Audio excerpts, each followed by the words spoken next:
El càncer colorectal és un creixement descontrolat de les cèl·lules que normalment habiten dintre de l'òrgan colon o recte.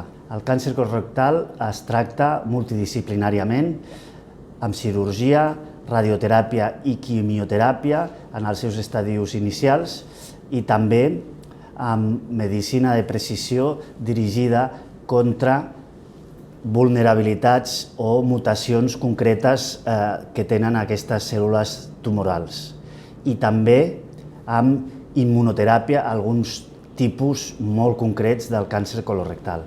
Els nous tractaments es poden classificar amb els tractaments dirigits contra les mutacions específiques de cada tumor, el que anomenem normalment com a medicina personalitzada o de precisió, i la nova immunoteràpia contra el càncer.